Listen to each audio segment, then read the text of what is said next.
home and helping her graduate and helping her go to a new career, a new college, or start her own life. Like we're always in cycles. And Mm-hmm.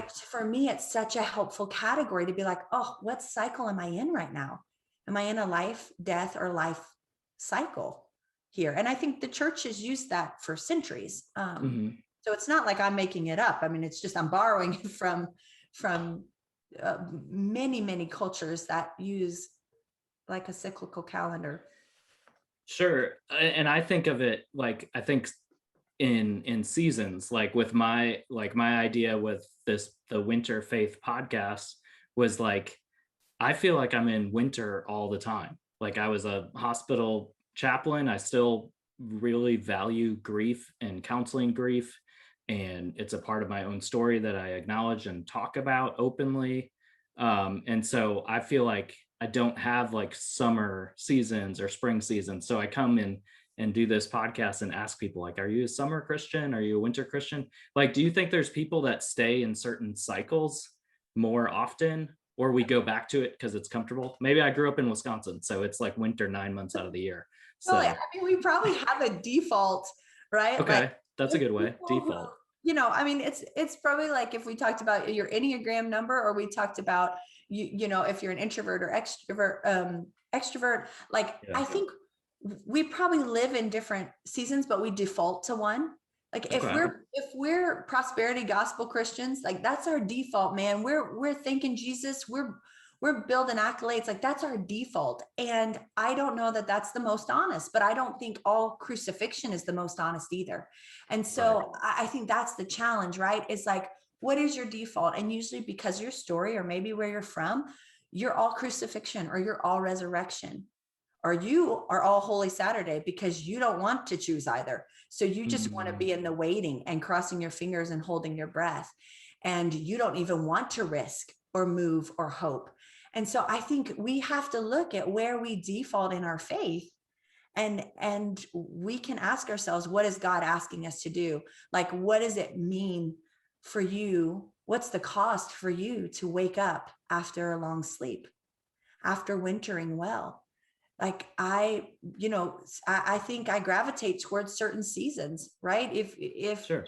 even now spring is upon us, Yeah. vernal equinox, like the color of green, the liturgical calendar goes to ordinary days, the longest amount of ordinary days in the church calendar.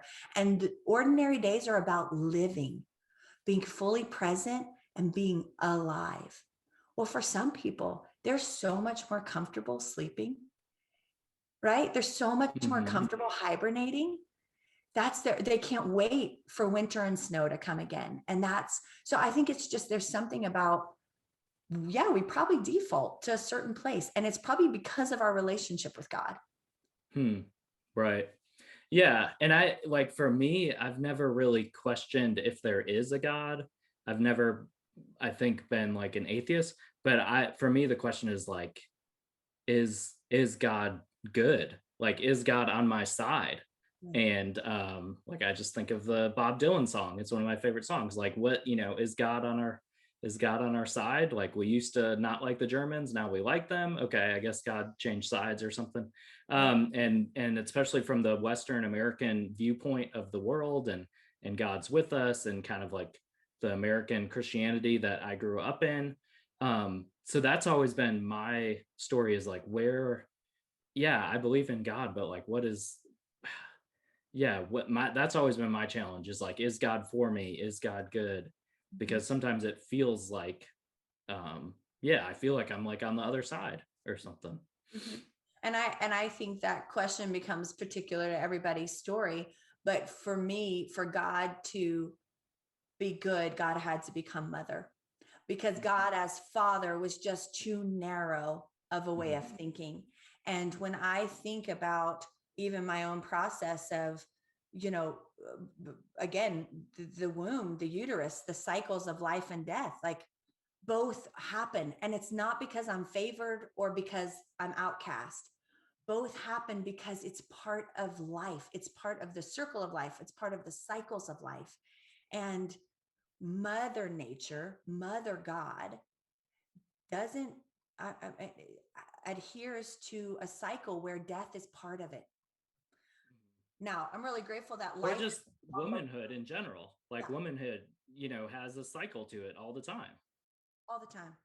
All the time I'm asked to understand. I'm either in a life, death, or life cycle all the time. And I actually think men are too.